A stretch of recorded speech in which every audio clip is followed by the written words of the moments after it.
주님의 기쁨 내기 원하네. 내 마음을 새롭게 하소서. 새 무대가 되게 하여 주사. 주님의 빛 비추게 하소서.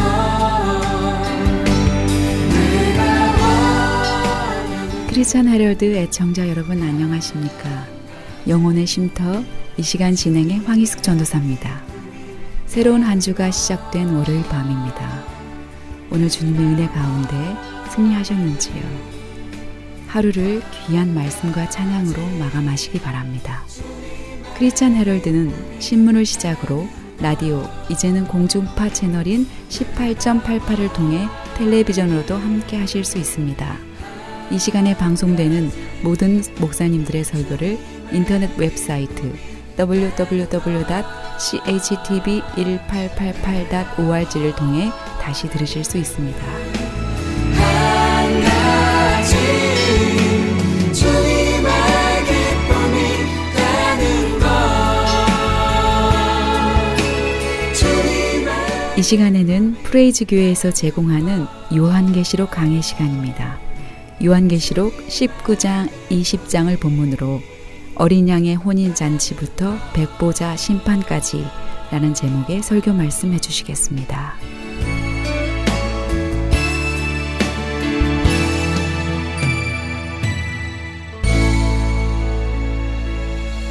계시록을 해석할 때 주의하실 거는 계시록을 전체적인 거에 텍스트로 딱 놓고 나머지 성경들의 부분적으로 있는 것들을 여기다 이렇게 맞춰 주셔야 말이 맞지요. 여기다가 맞추려고 계시록의 내용을 이렇게 끌어가면 이건 시간 순위 안 맞아요. 엉켜요. 막 엉키게 돼 있어요. 계시록을 두고 다른 데서 부분적으로 설명한 걸 여기다가 이렇게 짜서 넣어야 돼요. 그래야 순서가 맞습니다. 이걸 잘 보세요. 이제 부활에 대한 내용이라든지 이런 것도 이제 보시면 그렇게 되는 거예요. 이쪽에 있는 한 구절을 보시고 거기 있는 걸로 해석을 하려고 하면 걸립니다. 분명히 걸려요. 어디를 봐야 돼요? 계시록을 봐야 돼요. 그래서 계시록에 나와 있는 순서에 맞게 그 말씀을 여기다 이렇게 집어넣어야 순서가 맞아요. 그 흐름만 정확히 알고 보세요. 자, 휴거가 있었어요. 그러니까 추수는 추수인데 첫 번째 성도들의 추수, 그러니까 휴거가 있었죠. 두 번째 추수는 뭐였냐면 포도송이 추수. 이거는 진노의 추수죠. 이게 짓밟는 거. 예. 이 내용이 뭐냐면 요게 바로 일곱 대접 심판이었다고 그랬잖아요. 지난주에 그 일곱 대접 심판까지 봤죠. 그게 두 번째 이 불신자들에 대한 추수 내용이에요.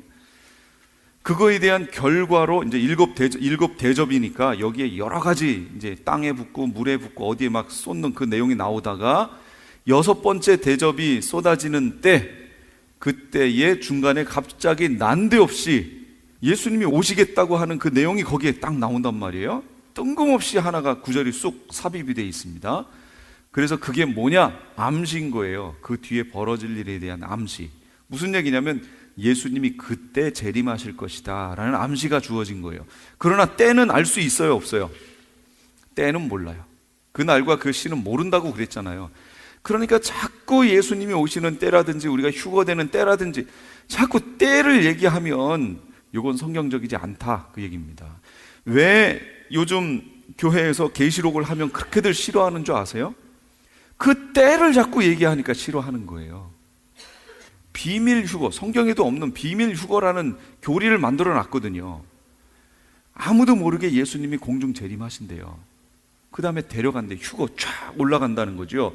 그게 있고 나서 7년 환란이 시작된다고 얘기를 하니까 우리는 어떻게 해야 되냐면 갑자기 이렇게 있다가 어느 날 슉 하고 올라가야 돼요. 그러니까 거기에서 파생돼 나온 게 뭐예요? 갑자기 비행기들이 충돌하지요. 기차가 전복 사고가 나죠. 자동차 사고 나죠. 막 세상이 혼란되어지는 이런 상황이 벌어지는 거예요. 그것 때문에. 그런데 그런 7년 환란 전에 휴거가 있다라고 하는 그 신학이 주도하는 때에 무디의 복음운동이라든지 이런 게 미국에서 일어났어요. 그때에 그 신학적인 사조를 배우고 자란 사람들이 바로 영화계라든지 책이라 소설이라든지 이런 쪽에 들어가 있는 사람이에요. 그러니까 영화를 그렇게 만들 수밖에 없었던 거고 우리에게 그렇게 전해진 겁니다. 그거 아니에요. 성경에 보시면 그렇지 않아요. 지금까지 보셨잖아요. 그 전에 휴거 있었어요? 지난주에 휴거 있었잖아요. 이러면 또 지난주에 휴거 됐다고 이렇게 방송 듣는 분은 또 잘못 오해해요.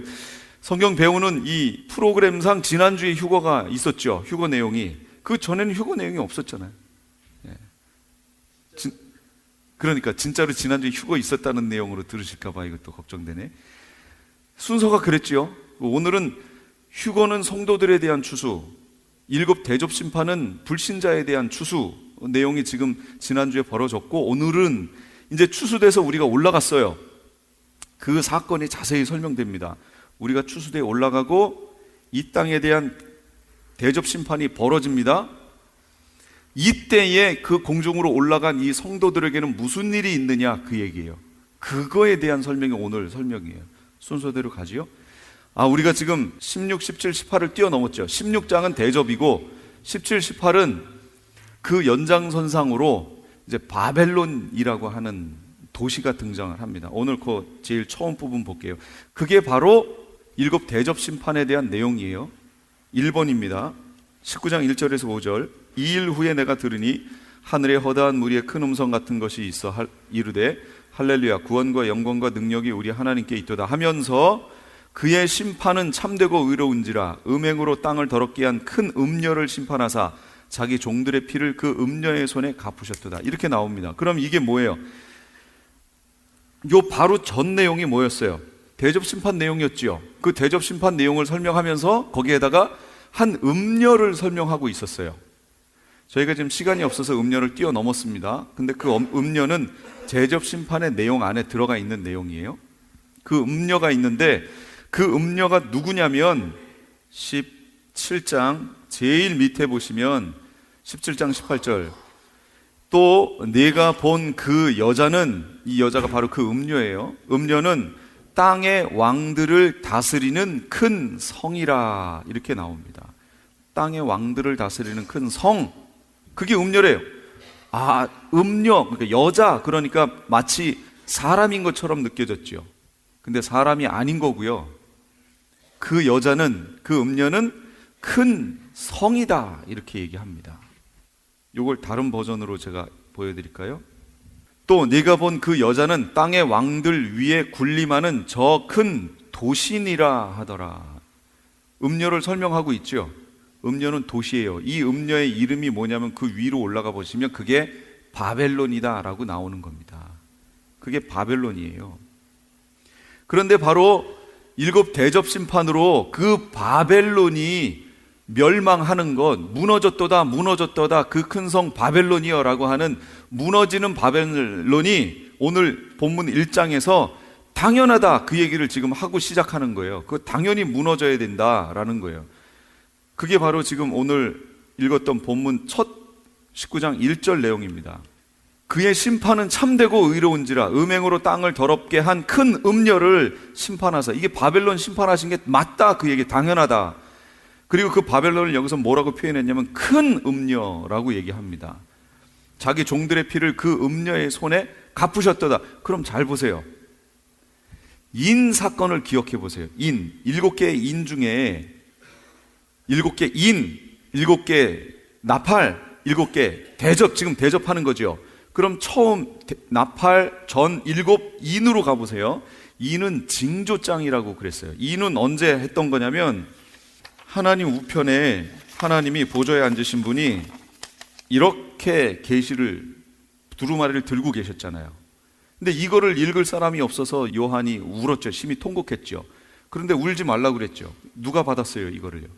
그렇지, 예수님이 받았죠. 예수님이 받아서 이걸 뗐죠. 그때 여기에 7개의 인이 쳐져 있었다고요. 그러면 이 인이 7번째 인이 떨어져야 이 내용이 읽히는 거죠. 이게 지금 이렇게 돼 있잖아요. 그럼 7개의 인이 다 떨어져야 돼요. 그럼 이 7개의 인은 뭐라고 그랬죠?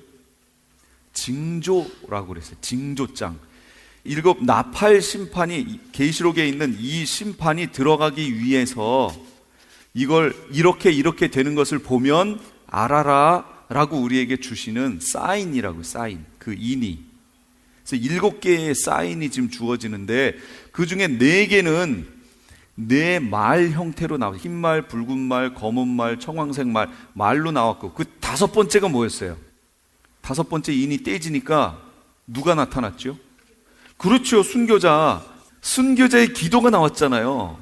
그래서 제가 뭐라고 얘기했냐면 4개의 인은 7년 환란 들어가기 전에 나타날 징조고, 이 5번째 인은, 순교자들의 기도는 왜 7년 환란이 있어야 되는지에 대한 이유라고 설명했잖아요.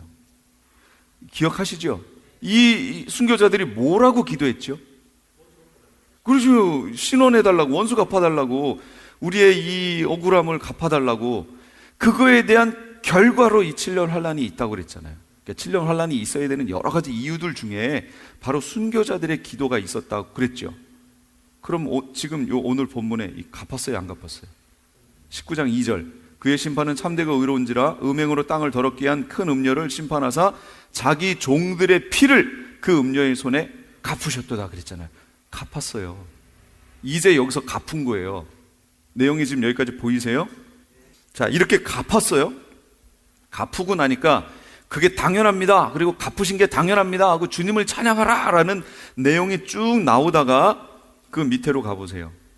6절로 가면 또 내가 들으니 허다한 무리의 음성과도 같고 많은 물소리와도 같고 큰 우레소리와도 같은 소리로 이르되 할렐루야, 주 우리 하나님 곧 전능하시니가 통치하시도다. 이제 통치가 시작되죠. 우리 주가 통치하시는 나라가 무슨 나라죠? 그게 메시아 왕국, 천년왕국 시작될 거예요 이제. 근데 지금의 메시아 왕국, 천년왕국이라고 얘기하면 이게 해석이 안 되잖아요. 벌써 시점이 안 맞죠. 이때 시작되는 거예요. 이제 시작될 거예요. 그러면서 7절에 우리가 즐거워하고 크게 기뻐하며 그에게 영광을 돌리세. 어린 양의 혼인 기약이 이르렀고 그의 아내가 자신을 준비하였으므로 그에게 빛나고 깨끗한 세마포 옷을 입도록 허락하셨으니 이 세마포 옷은 성도들의 옳은 행실이로다. 이렇게 나오죠. 뭐가 있는 거예요 이제? 그렇게 우리가 기다리던 혼인잔치, 천국 혼인잔치가 여기서 벌어지는 거예요. 혼인잔치의 시점은 언제냐? 그러면 따라서 휴거가 일어나고 그 밑에서는 7 대접 심판이 벌어지고 있는 이때에 위에서는 혼인잔치가 이제 드디어 벌어진다, 그 얘기예요. 지금 이 흐름이 이해가 되세요? 혼인잔치는 이때 벌어집니다. 그리고 이때 기간이 얼마 안 돼요. 자, 음료부터 다시 한번 보겠습니다. 음료, 바벨론. 그러면 성경에 바벨에 대해서 첫 언급이 나왔던 게 언젠가요? 아세요? 처음으로 바벨이라는 말을 언급했던 것. 그렇지요. 바벨탑 사건이에요. 바벨탑.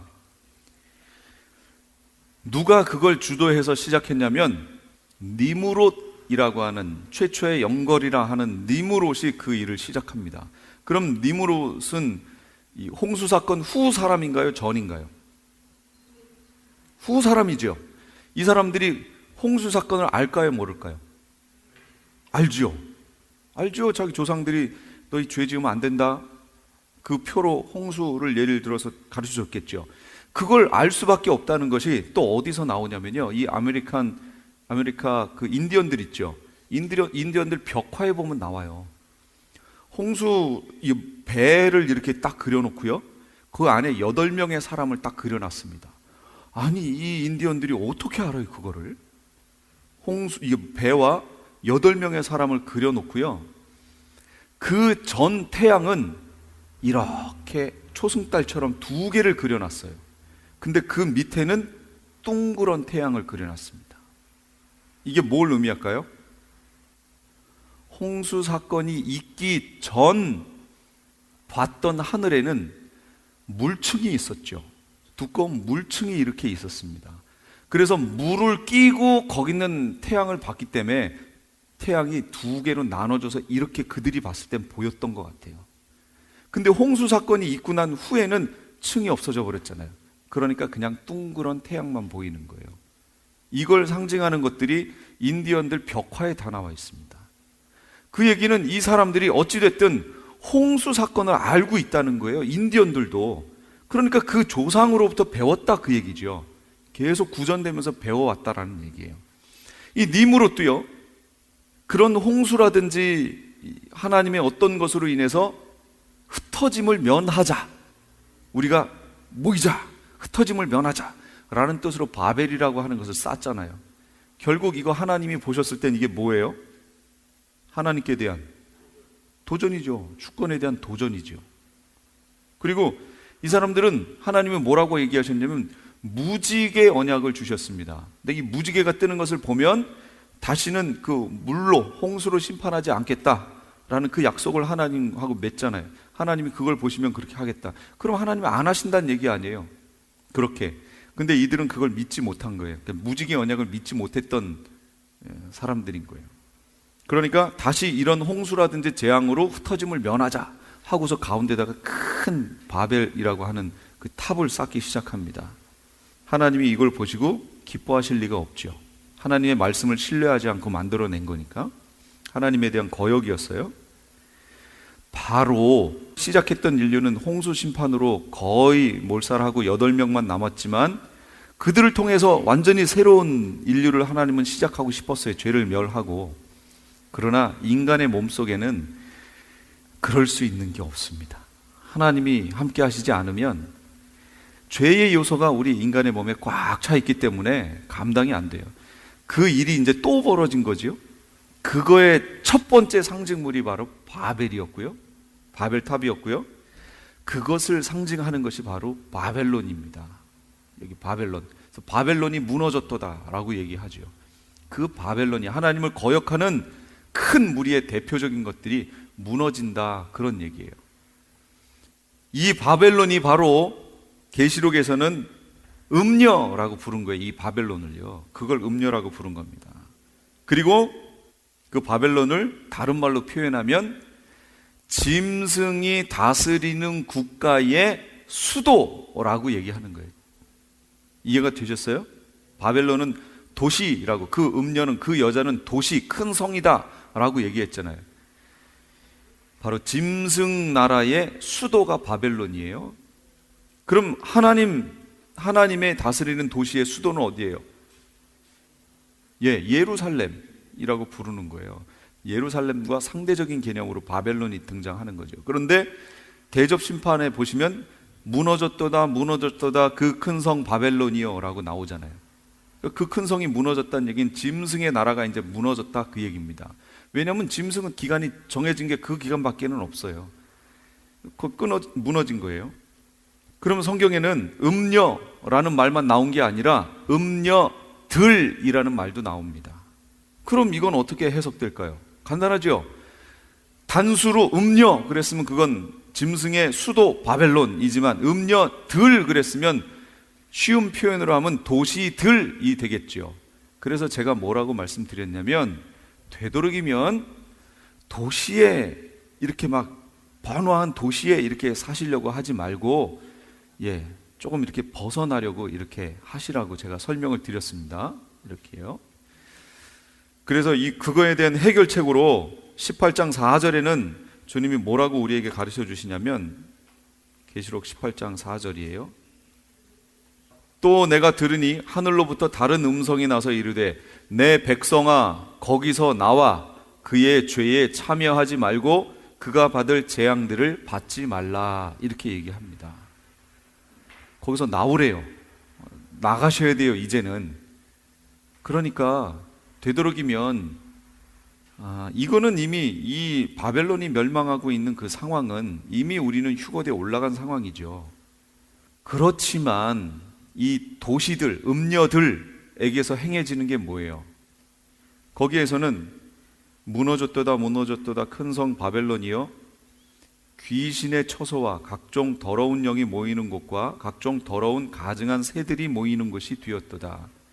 도시가 이렇게 된다고 그랬잖아요. 이제 물론 도시 시골은 아니고 도시만 그렇다 이런 의미는 아니지만, 그러나 모든 문화라든지 이런 것들이 이제 이렇게 된다는 거예요. 지금 이 연방정부에서 뭐라고 학교나 이런 데 공립학교에 얘기가 내려왔어요? 나면서부터의 성에 따른 화장실이 아니고 성 정체성에 의한 화장실과 탈의실을 이용하게 만들어라. 내려왔잖아요, 지금.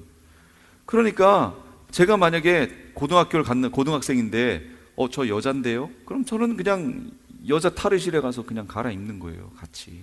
거기 있는 여자아이들과 같이. 여자애가 저는 남잔데요? 그러면 남자 탈의실에 가서 그냥 갈아입는 거예요. 지금 세상이 그렇게 가고 있다고요. 모든 문화 속에 이 완전 온갖 더러운 이런 것들이 그냥 완전히 쫙쫙 들어가는 그런 시대가 됐어요. 그러니까 이런 것으로부터 빨리빨리 이제 조금씩 벗어나시는 것이 신앙 생활이라든지 경건을 지키고 거룩을 지키는 데 있어서 훨씬 유리하실 것이다, 그런 얘기입니다. 여기로 가야만 산다, 그런 내용은 아니지만 되도록이면 그런 곳에서 나오셔야 됩니다. 자, 어린 양의 혼인잔치. 어린 양의 혼인잔치의 시기는 언제냐? 7 대접 재앙이 쏟아지는 때입니다. 19장 6절에서 10절까지의 내용이 그 내용이었어요. 다 읽으신 내용이 그겁니다. 아내가 자신을 예비하였다, 그렇게 나옵니다. 휴거되어 올라간 성도들을 얘기하는 거예요. 이방인 크리스찬을 얘기하는 겁니다. 여기 휴거되어 올라간 성도를 말하니까. 그럼 그때에 유대인들은 어디 있어요? 이 땅에 있는 예루살렘에 그대로 있지요. 거기에 있습니다. 거기에서 온갖 고난과 박해를 받으면서 정금같이 되어 나가기를 기도하고 있겠죠. 거기를 제가 아무래도 읽어드리는 게 나을 것 같아요. 무슨 얘기인가 그러실 것 같아요. 스가랴서 13장 8절, 여호와가 말하노라, 이 온 땅에서 3분의 2는 멸망하고 3분의 1은 거기 남으리니 내가 그 3분의 1을 불 가운데에 던져 은같이 연단하고 금같이 시험할 것이라. 그들이 내 이름을 부르리니 내가 들을 것이며 나는 말하기를 이는 내 백성이라 할 것이요 그들은 말하기를 여호와는 내 하나님이시라 하리라. 이스라엘에게, 유대인들에게 지금 얘기하는 거예요. 이렇게 될 것이라는 거예요. 지금 3분의 2는 죽고 아마겟돈 전쟁과 이 여러 환란기를 거치면서 죽고요, 3분의 1을 정금같이, 은같이, 금같이 단련해서 정금으로 만드실 거예요. 그리고 그들이 이제 부르는 게 그거예요. 하나님이 이들이 내 백성이다, 그리고 그들은 여호와가 내 하나님이다 라고 부르게 될 거라는 거예요. 그러면서 14장으로 넘어가면 이렇게 됩니다. 여호와의 날이 이르리라. 그래서요, 계시록이든 뭐든 한 구절을 제가 먼저 읽고 여기를 보겠습니다. 이게 얼마나 중요한 말씀인지 몰라요. 사도행전 3장 19절, 그러므로 너희가 회개하고 돌이켜 너희 죄 없이 함을 받으라. 이같이 하면 새롭게 되는 날이 주 앞으로부터 이를 것이요 또 주께서 너희를 위하여 예정하신 그리스도 곧 예수를 보내시리니 하나님이 영원전부터 거룩한 선지자들의 입을 통하여 말씀하신 바 만물을 회복하실 때까지는 하늘이 마땅히 그를 받아두리라. 이게 어떻게 읽혀지시나 모르겠어요. 19절 21절까지의 내용인데, 예전에 저는 이걸 이렇게 설교했습니다. 그러므로 너희가 회개하고, 이 앞에 부분에 지난주에 얘기했잖아요. 은과 금은 내게 없거니와 내게 있는 것으로 내게 주노니 곧 나사렛 예수 이름으로 일어나 걸어라고 앉은뱅이를, 나면서부터 앉은뱅이를 고쳤죠. 그 고친 사건으로 사람들이 베드로에게 자꾸 몰리는 거예요. 그랬더니 베드로가 어째 자기를 주목하느냐, 나를 주목하느냐 하면서 이제 설교하는 거예요. 너희가 이렇게 해서 이 저들의 관원, 그들이 무지함으로 했던 결과에 너희도 동참해서 바로 메시아를 죽였다라고 얘기하면서 이렇게 하는 거예요. 그러므로 너희가 회개하고 돌이켜 너희 죄 없이함을 받으라 라고 얘기했어요. 이같이 하면 새롭게 되는 날이 주 앞으로부터 이를 것이요. 새롭게 되는 날이 주 앞으로부터 온대요. 이 날이 무슨 날이에요? 새롭게 되는 날, 주 앞으로부터 이를 것이요.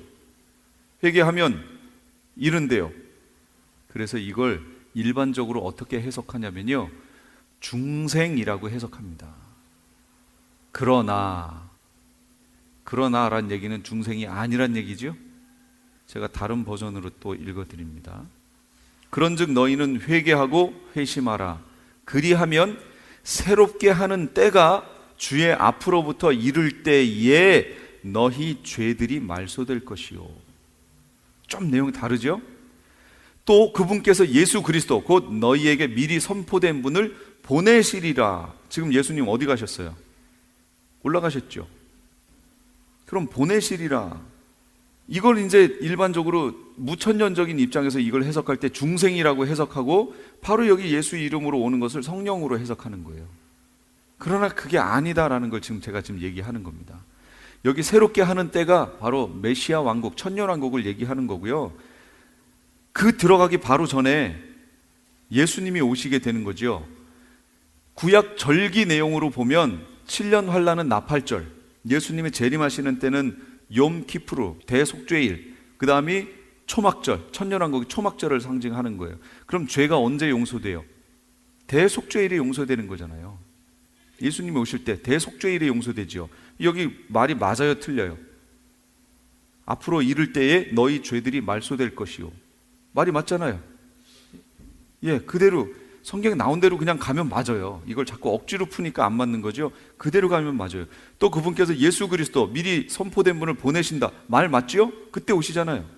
그 다음 하나님께서 세상이 시작된 이래로 자신의 모든 거룩한 대언자들의 입을 통하여 말씀하신 때 구약에 있는 대선지서, 소선지서에 나와 있는 거요. 그 내용을 거기 보시면 이제부터는 그 성경을 어떻게 보셔야 되냐면 어떤 때에 대해서 자꾸 얘기하고 있었어요. 그래서 실제 가셔서 찾아보세요. 그때 여호와의 날 계속 그렇게 나옵니다. 거기서 말하는 그때 여호와의 날이 언젠가요? 그게 회복하시는 때예요. 그게 메시아 왕국 얘기하는 거예요. 그때를 얘기하고 있었어요. 여기도 나오잖아요. 말씀하신 때, 곧 모든 것을 회복하시는 때, 메시아 왕국이잖아요. 그때까지 하늘이 반드시 그분을, 누구를? 메시아 예수 그리스도를 받아들여야 하리라. 그때까지는 예수님이 지금 어디 있는 거예요? 실제로 하늘에 있죠. 여기 안 계신 거예요. 하늘에 있어요. 24절을 볼까요? 참으로 사무엘 이후의 모든 대언자들과 그 뒤를 이어 말씀을 전한 모든 사람들도 마찬가지로 이 날들에 대하여 미리 말하였느니라. 이 날에 대해서 말했다는 거예요. 그러니까 이제부터 구약을 보실 때요, 옛날에는 대체 그 날이 무슨 날이야, 이게 무슨 여호와의 날을 뭐 얘기하는 거야 했지만 이제 여기서 너무 선명해졌죠. 그게 바로 메시아 왕국 얘기했던 거예요. 그게 천년왕국 얘기했던 거예요. 그걸 딱 고정을 하고 그 다음부터 저기를 읽어보세요. 와, 제가 그렇게 읽으니까 선지서들이 너무 선명한 거예요. 옛날엔 이게 대체 무슨 말인지 알지 못하겠는데 이제 너무 뚜렷해지는 거예요. 아, 이 사람들이 메시아 왕국 얘기하고 있었구나, 여태까지.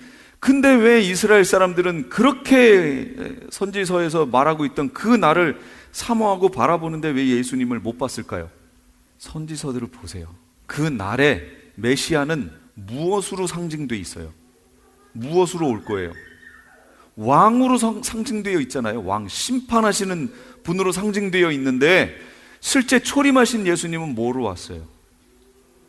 속죄 제물로 오신 거 아니에요? 죽어야 된다는 거예요. 그러니 그들이 갖고 있었던 이 메시아 왕국에 대한, 그 메시아에 대한 이미지하고 안 맞죠? 그러니 버릴 수밖에 없었던 거예요. 그리고요, 말씀도 버려버렸어요. 이사야 53장의 말씀을 버려버렸습니다. 안 봐요. 랍비들이 그거 못 보게 해요.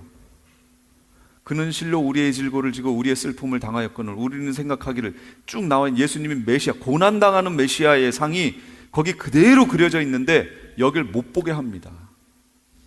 근데 저번에 말씀드렸나요? 아이들 중에 누가 거기를 우연찮게 읽게 됐어요. 53장을, 이사야 53장을 읽더니 예수님이 메시아 맞네? 라고 반응을 보인 거예요.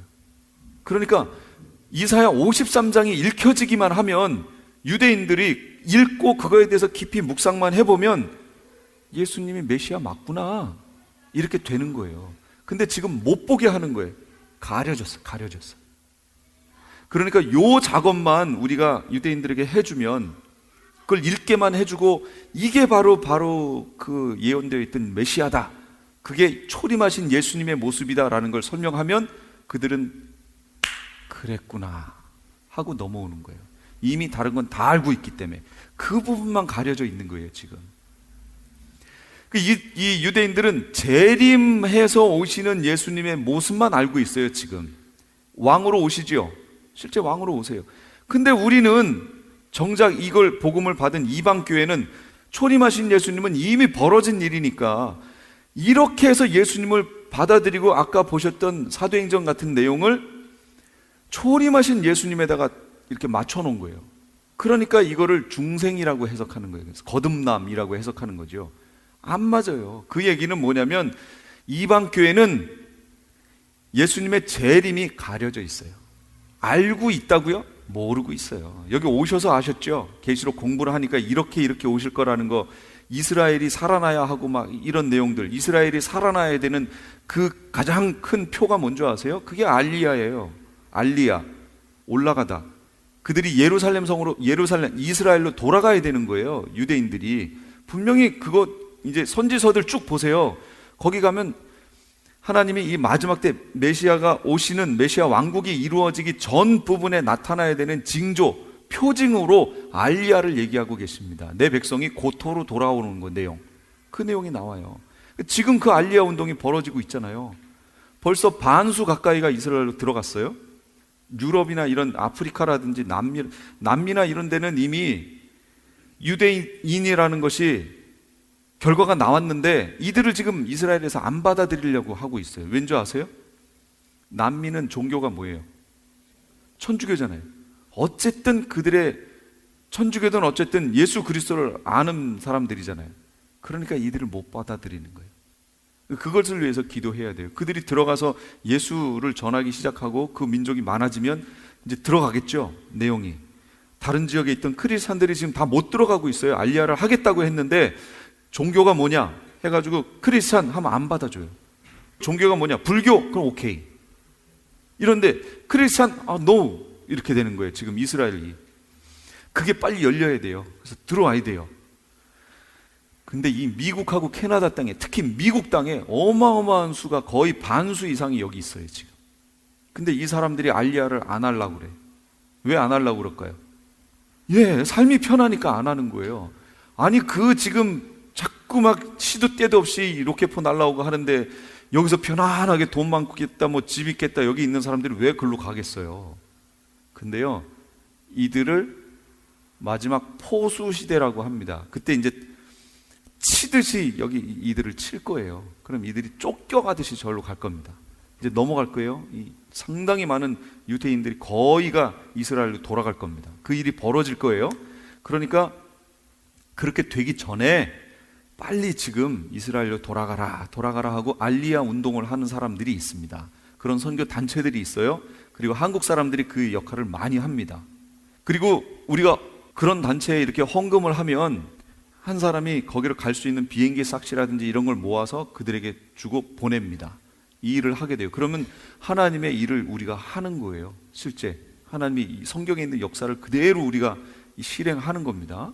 그 일이 벌어지고 이들이 알리야에서 자기 고토로 돌아가고 나면 그럼 이제 시작되겠죠.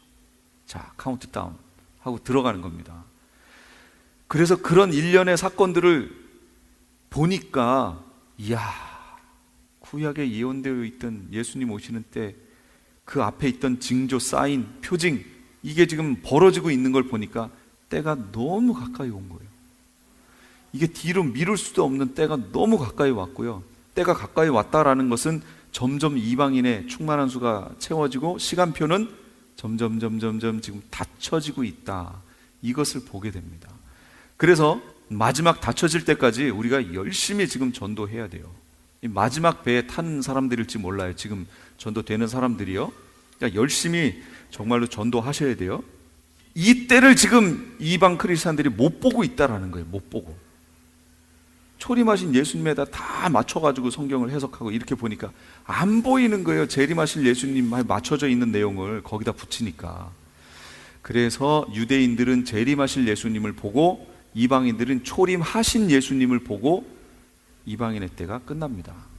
그리고 준비되어 있는 이렇게 계시록의 말씀을 듣고 깨어 있는 어떤 사람들이 깨어서 예비처로 들어가게 되는 거예요. 그러니 이 계시록에 대해 아는 것이 얼마나 중요하다는 거죠.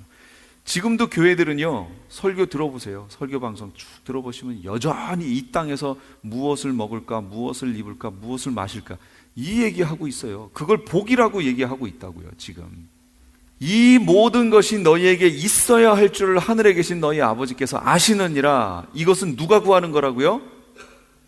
이방인들이 구하는 것이라. 너희는 먼저 그의 나라와 그의 의를 구하라.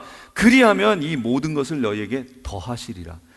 하나님이 더하시는 게 있고 우리가 구해야 할 게 있는데, 지금까지의 교회들은 우리가 구해야 할 것을 안 구하고 하나님이 덤으로 더해 주시는 거에 그걸 보고 이걸 구하고 있다라는 거죠. 이걸 복이라고 하고 여기에 묶여서 살아가는 그런 교회가 됐다라는 거예요. 이걸 빨리 돌려내야 돼요.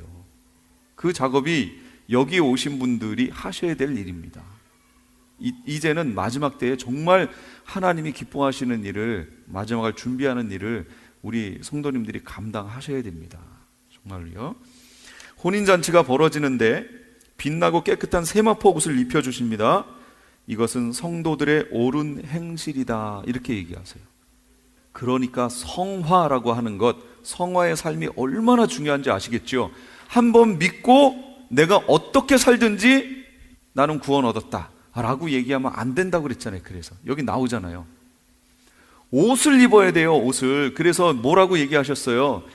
잔치를, 왕의 아들의 혼인잔치를 벌여놓고 손님들을 청하는데 예복을 입지 않고 들어온 자가 있어요. 그러니까 왕이 나가서 뭐라고 그래요? 형제요, 어째 예복을 입지 않고 여기 들어왔는가? 그러니까 그 사람이 뭐라고 그래요? 유구무원이언을, 이렇게 나오잖아요. 말을 못해. 할 말이 없어요. 그를 어떻게 했어요? 수족을 묶고 바깥 어두운 데 쫓아내라고요. 거기서 슬피 울며 이를 갈미 있을 거라고요. 예복을 입어야 돼요. 그 예복이 뭐예요? 그게 행실이라니까요. 성도들이 옳은 행실, 행위라는 거예요. 그걸 성화라고 얘기하는 겁니다. 행위로 구원 얻는 게 아니고, 제가 계속 얘기했잖아요. 믿음으로 구원 얻고 얻은 구원을 행위로 지키는 거예요. 지켜내는 거. 근데 그 과정에서 실패할 수 있죠. 죄질 수 있죠. 그거에 대한 해결책으로 주신 게 뭐예요? 그게 회개. 그래서 2장과 3장에서 뭐라 그래요? 계속 내가 네 행위를 아노니 네가 어디서 떨어진 것을 알며 회개하라 그러잖아요. 회개하지 않으면, 교회에게 주시는 말씀이에요. 회개하라, 회개하라, 계속 회개하라. 회개하라예요. 유대인들에게도 뭐라고 그러셨어요? 예수님이 사역 시작하시면서 회개하라, 천국이 가까웠느니라 이 얘기하시잖아요. 회개하라예요. 회개하라. 유대인들은 스스로 뭐라고 생각해요? 나는 하나님 백성이다 라고 생각하는 사람들이잖아요.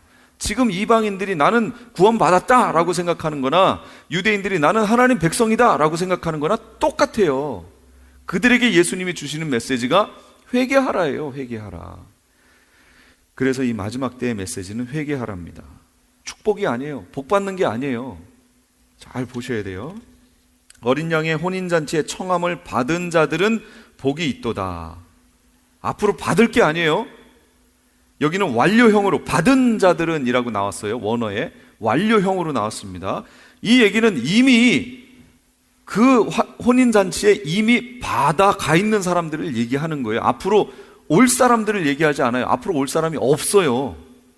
혼인잔치는 이미 휴거대에 올라간 사람들로 인해서 끝나버린 거예요. 그러니까 완료된 거예요. 무슨 얘기인지 이해가 되세요? 그 후에 누가 또 올라갈 게 아니에요. 없어. 완료. 받은 자들은 복이 있도다. 앞으로 받을 게 아니에요. 이미 받았어요. 끝났어요. 유대인들은 혼인잔치에 참여하지 않는 거죠. 그래서 신부는 그러니까 누가 되는 거예요? 이방교회가 신부가 되는 겁니다. 이해가 되세요? 여기 흐름이? 자, 예수님의 재림을 보세요. 19장 11절에서 18절입니다. 자, 그 후에 이제 예수님이 재림하실 거예요. 또 내가 하늘이 열린 것을 보니, 지금 이제 혼인잔치 하는 장면을 봤어요. 그 다음에 이제 또 보는 거예요. 하늘이 열린 것을 봐요. 그 전까지는 하늘이 닫혀 있었나 봐요. 이번에 봤더니 새로운 장면인데 하늘이 열렸어요. 보라 흰 말이라 그 위에 타신 분은 신실하신 이 참되신 이라 불리더라. 그분은 의로 심판하며 전쟁을 하시느니라. 그분의 눈은 불꽃 같고 그분의 머리 위에는 많은 관이 있었으며 또 그분께 기록된 한 이름이 있었으나 그분밖에는 아무도 그것을 알지 못하더라. 이게 무슨 얘기냐면 14절에 하늘에 있던 군대들이 희고 깨끗한 고운 암화포 세마포 옷을 입고 흰 말을 타고 그분을 따르더라. 이게 어떤 장면이에요? 예수님의 재림 장면이에요. 이게 하늘이 열리고 예수님이 백마를 타고 내려오십니다. 그런데 그 뒤에 군대가 따라와요. 그 군대도 역시 흰 말을 타고 예수님의 뒤를 따라갑니다. 그럼 휴거대에 올라갔던 신부들은 어떡할까요? 그렇죠. 그 군대 뒤에 따라오겠죠. 군대는 그럼 누구예요? 순교자들이 군대예요. 그들을 대표하는 게 14만 4천이 되는 거예요. 그들은 어린 양이 어디로 인도하든지 따라가는 자며 그랬잖아요. 그들은 남자로 표현되어 있다고 그랬죠. 군대예요, 군대. 그들이 예수님 뒤를 군대 전쟁을 하러 지금 내려가는 거고 그 뒤를 따라 신부된 성도들이 그 뒤를 따라 내려가죠. 혼인잔치를 했으니까 같이 내려갑니다. 기분이 어떨 것 같아요? 어마어마한 무리들이 모여서 제일 앞에는 예수님이 백마를 타고 탁 손을 들고 계시고 가자 하고서 이제 그 뒤에 군대들이 따라가고 우리가 같이 따라가는 거예요. 지상으로 내려옵니다. 그랬더니 지상에서는 이 아마겟돈에 모여가지고 지금 치려고 이스라엘을 완전히 전멸하고 또 하늘에서 오는 군대를 공격하기 위해서 이 땅에 있는 무기로 하늘에 있는 군대를 이 땅의 무기로 뭘 쏠지 모르겠어요. 제가 미사일을 쏠지 뭘 쏠지 대항에서 이렇게 진을 치고 있는 모습이 보이죠. 그랬더니 그 하늘 군대가 어디로 내려가냐면 감람산으로 내려갑니다. 예루살렘에 있는 감람산으로 착 예수님이 내려가세요.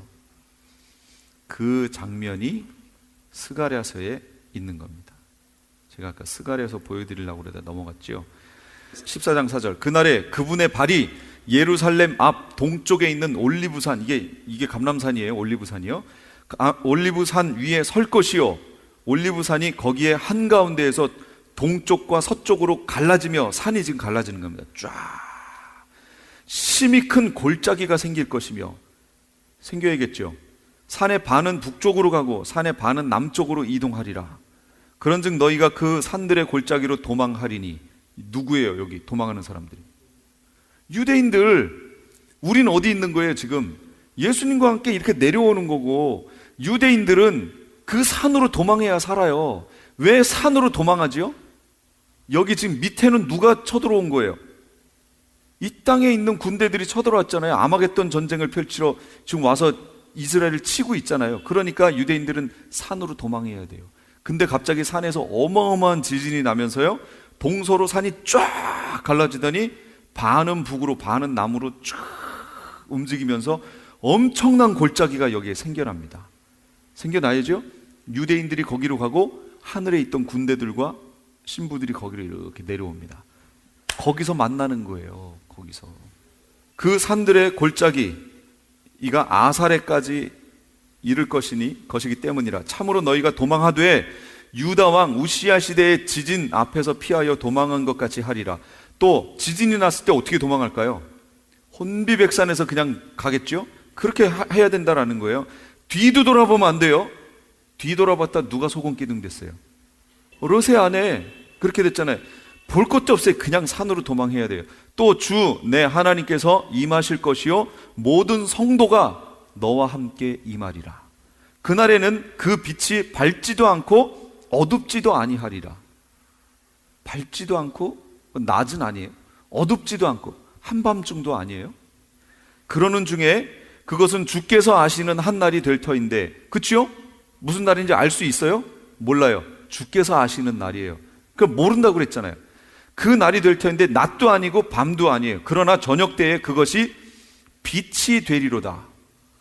어둑어둑해졌는데 빛으로 하늘 군대가 내려오는 거예요. 쫙. 얼마나 황홀하겠어요. 뭐 표현이 안 되겠죠.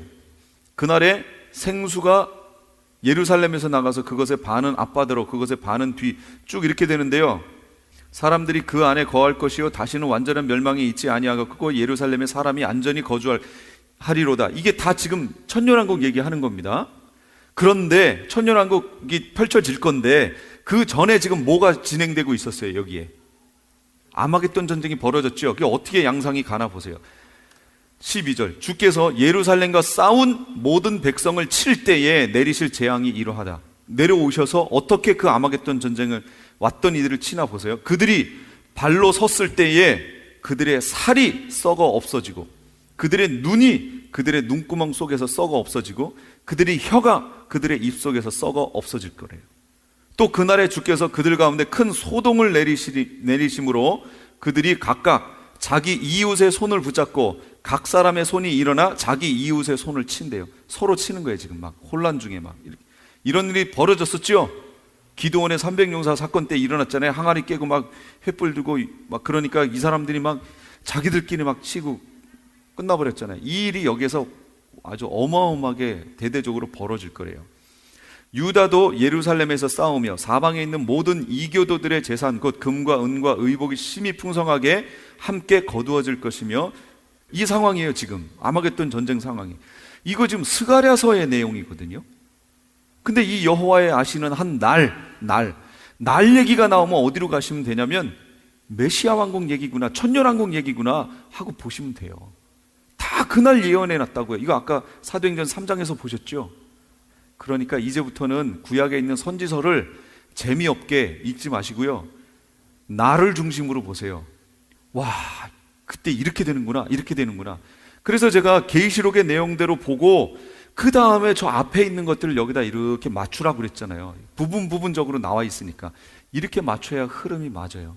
지금 우리는 저 내려와서 이런 광경을 볼 거예요. 우리가 가서 막 싸우지 않을 거예요. 칼싸움하고 막 이거 안 할 거예요. 예수님이 다 알아서 하실 거예요. 이렇게 돼서 스스로 막 자멸할 겁니다. 이런 일이 벌어져요. 이게 예수님의 재림하시는 사건이에요. 거기 성경 구절 제가 써놓은 것들 확인해 보세요.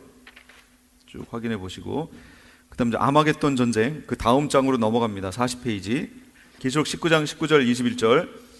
전쟁의 대상이 누구냐? 그 짐승과 땅의 임금들과 그들의 군대하고 어린 양과 그의 하늘 군대가 붙는 싸움입니다.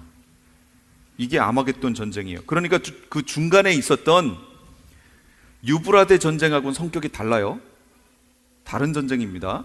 이거를 이 무천연설에서는 뭐라고 얘기하냐면, 계시록에 나와 있는 세 가지 전쟁이 나오는데 유브라데 전쟁, 아마겟돈 전쟁, 곡과 마곡의 전쟁, 이 세 개가 다 같은 전쟁이라고 보는 거예요.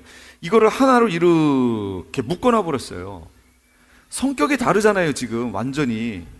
그러니까 좀 이 성경을, 계시록을 좀 잘 보고 했으면 좋을 텐데 그렇게 해석해 놓는 바람에 이 계시록이 가려져 버렸어요. 그래서 성경을 못 보게 된 거예요. 지금 너무 안타까운 거죠. 다른 전쟁입니다. 성격이 완전히 달라요. 그 전쟁의 결과 아까 보셨죠? 스가랴 14장에 있었죠. 그 전쟁이 그렇게 마무리가 돼요. 그러면서 계시록 19장에 가면 짐승과 거짓 선지자가 잡혀서 산채로 유황불못에 마지막에 던져집니다. 그 리더했던, 앞에 끌고 왔던 이 적장들이 짐승, 적그리스도와 거짓 선지자가 잡혀서 산채로 불못으로 그냥 던져져요.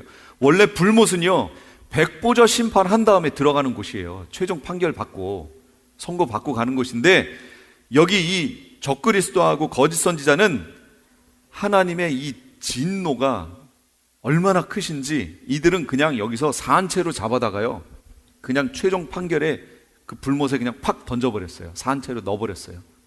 그리고 이들이 끝나버립니다. 이들은 영원히 끝난 거예요.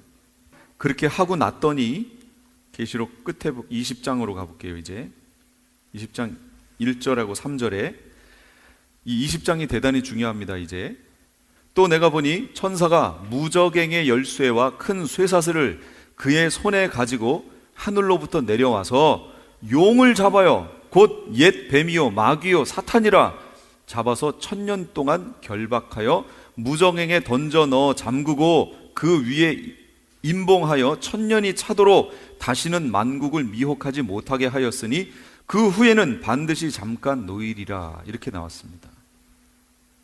이해가 되시죠? 내용이, 지금 흐름이. 자, 거기 있는 제가 써놓은 거기를 보세요. 무저갱은 완전한 심판의 장소인가 아니면 임시 장소인가? 임시 장소입니다. 아까 짐승 나왔었잖아요. 그 짐승이 갇혀있던 곳이 어디예요? 그게 무저갱이었어요. 근데 그거를 이 용이 열어가지고 빼냈잖아요. 그 빼나와서 처음에 이 땅을 혼란케 만들었던 재앙이 뭐예요? 그렇죠. 황충. 거봐요. 다 아신다고 그랬죠. 황충의 재앙이었잖아요. 황충의 재앙. 그때 그 무저갱에 갇혀있던 영들이 다 나와버렸어요. 그러니 그 많은 더러운 영들이 나와서 어디로 가요? 이 땅에 모이는데 주로 도심지로 가서 거기 짐승, 더러운 귀신이 모이는 처소가 됐다고 그랬잖아요. 그렇게 됐어요. 그래 무저갱이 비어버렸죠. 이 비어있는 무저갱에다가 이 용을 예수님이 내려오셔서 잡아다가 거기다 집어넣어 버리신 거예요. 그리고 문을 닫아버렸어요. 봉해버렸어요. 아무도 못 열어요. 그러나 기간은 얼만큼이요? 1000년. 1000년이 다 차면 어떻게 돼요? 잠깐 놓여요. 이게 또 참 신기하죠. 무천년적인 입장에서 보면 이걸 어떻게 해석하냐면, 지금이 천년기잖아요. 무천년기로 보면 지금이 천년기예요. 지금 용 어디 있어야 돼요? 무저갱에 있어야 돼요. 지금. 근데 어떻게 생각하세요? 지금 무저갱에 있는 것 같아요? 네, 지금이. 그러니까 참 이게 그렇죠? 지금 무저갱에 용이 갇혀 있대요. 안 그렇습니다. 절대 아닙니다. 용을 무저갱에 넣은 이유가 있습니다. 첫째, 만국을 미혹하지 못하게 하시려고. 그 다음 둘째, 천년왕국 후에 잠깐 놓여 할 일이 있어요. 그러니까 잠시 임시장소에 넣어놓은 거예요. 끝이었다면 불못에 넣었죠. 그 짐승과 거짓 선지자는 할 일이 끝나버렸어요. 그들에게 주어진 거는 후 3년밖에 없어요. 그게 차니까 그냥 집어넣은 거예요. 끝났어요. 그러나 용은 할 일이 남았어요. 3번, 그리고 그 후에 유황 불못에 던져져요. 20장 10절에 가면 세 번째로 불못에 들어갑니다. 3등으로 들어가는 거예요. 들어가서 끝나요. 용은. 자, 이제부터 천년왕국 들어가는 그 장면을 또 한번 보도록 하죠. 4절입니다. 성경을 잘 따라가 보세요. 또 내가 보좌들을 보니 거기에 앉은 자들이 있어 심판하는 권세를 받았더라. 이게 지금 어떤 장면이냐면, 예수님이 내려오셨죠.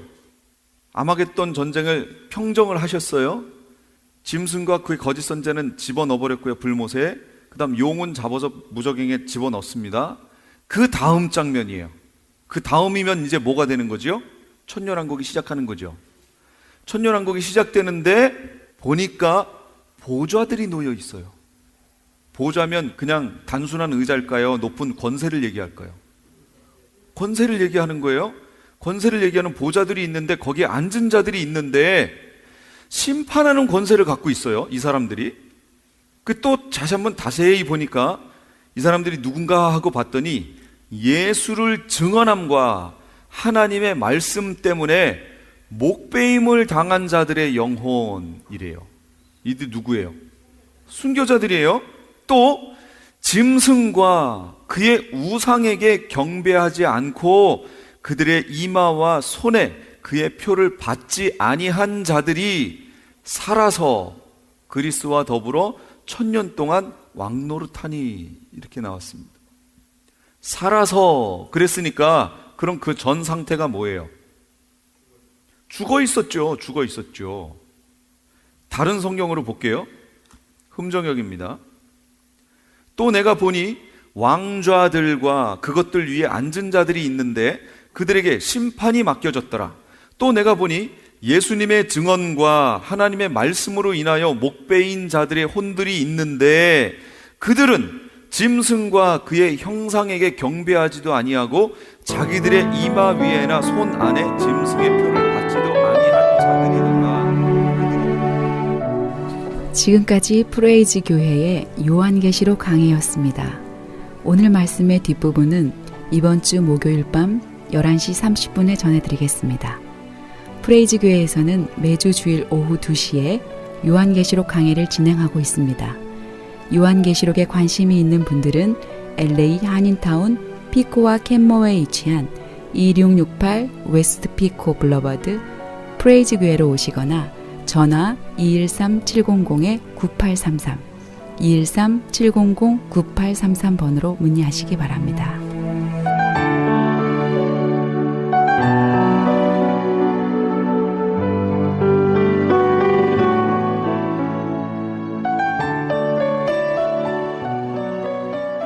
M3를 아십니까? 무슨 병에 걸렸던지 큰 효과를 준다는 신비한 영양제. 혈액에 영양을 공급하여 힘이 생기니까 피곤하지 않고 이제는 지팡이 없이 걸을 수 있다고 많은 분들이 간증을 합니다.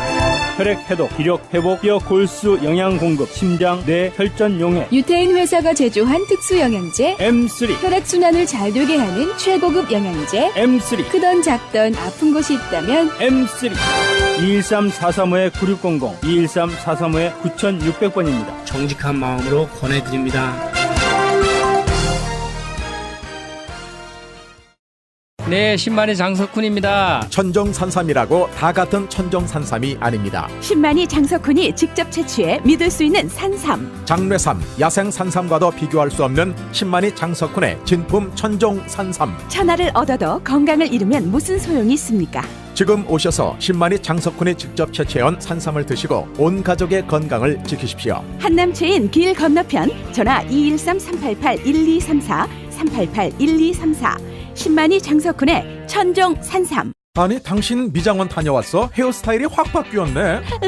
홈쇼핑 월드 차홍 고데기로 마술을 부렸지. 홈쇼핑 월드 차홍 고데기. 차홍 허니앤비 샴푸로 머리 감으면서 차홍 헤어두피 마사지를 쓰면 머릿결이 너무너무 부드러워지고 한 움큼씩 빠지던 머리카락도 눈에 띄게 덜 빠져. 차홍 고데기 너무 좋아. 그럼 그 웨이브 머리도 당연하죠. 3, 4분이면 이렇게 풍성한 웨이브 머리를 만들 수 있다고요. 너무 이쁘다. 어디서 샀어? 홈쇼핑 월드. 가격 만족, 품질 만족, 행복한 쇼핑. 팔가와 웨스턴 홈쇼핑 월드.